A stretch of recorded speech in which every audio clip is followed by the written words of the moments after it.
మొగుడిపై కోపంతో అతని కుటుంబాన్ని బలి తీసుకుంది మొదటి భార్య. కొడుకు కూతురుతో కలిసి ఘాతుకానికి పాల్పడింది. పైగా ఆ సామూహిక హత్యల్ని ప్రమాదంగా చిత్రీకరించేందుకు ప్రయత్నించింది. అంతటితో ఆగలేదు. ఆ మాజీ ఇల్లాలు భర్త పోయాడని తెలిసి గుండెలు బాదుకుంటూ డ్రామా రక్తి కట్టించింది.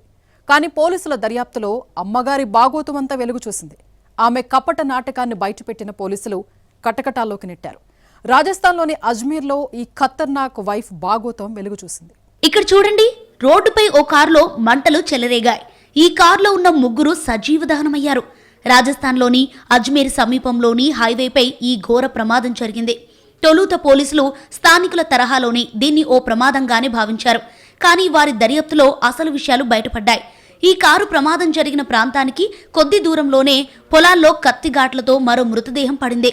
దీనిపై కేసు నమోదు చేసుకున్న పోలీసులు దర్యాప్తు ప్రారంభించారు. మృతులను మాజీ సర్పంచ్ రామ్ సింగ్ చౌదరి, ఆయన తల్లి, ఆయన రెండో భార్య, మేనకోడలుగా గుర్తించారు. అయితే పోలీసుల దర్యాప్తు క్రమంలో నివ్వెరపోయే విషయాలు వెలుగులోకి వచ్చాయి. మాజీ సర్పంచ్ మొదటి భార్య సునీతనే ఈ హత్యలకు పాల్పడినట్లు పోలీసులు గుర్తించారు. రామ్ సింగ్ సునీతకు 2005లో వివాహం జరిగింది. వారికి 2 పిల్లలున్నారు. అయితే సునీతకు ఇష్టం లేకుండా రామ్ సింగ్ మరో మహిళను పెళ్లి చేసుకున్నాడు. ఈ విషయంపై వీరి మధ్య నిత్యం గొడవలు జరిగేవి. హత్య జరిగే కంటే ఒక రోజు ముందు కూడా వీరి మధ్య పెద్ద వాగ్వాదం జరిగింది. దీంతో కుమార్తె సరిత మైనర్ కుమారుడితో కలిసి రామ్ సింగ్ ను హత్య చేసేందుకు సునీత ప్లాన్ చేసింది. తన ప్లాన్ ను పక్కాగా అమలు చేయాలని భావించిన సునీత ఇందుకోసం ఆన్లైన్లో ముందుగానే కత్తిని కూడా కొనుగోలు చేసింది.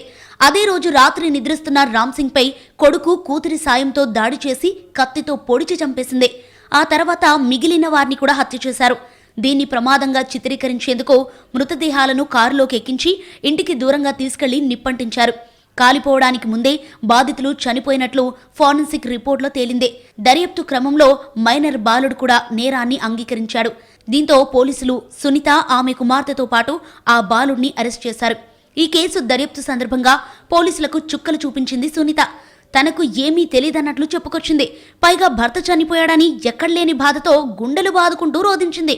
పోలీసుల ముందు డ్రామా రక్తి కట్టించింది. పాపం ఆ పోలీసులు కూడా నిజమేమోనని నమ్మారు. సీన్ కట్ చేస్తే పలు సాంకేతిక ఆధారాల ద్వారా హత్య చేసింది ఆమెనని దర్యాప్తులో గుర్తించారు.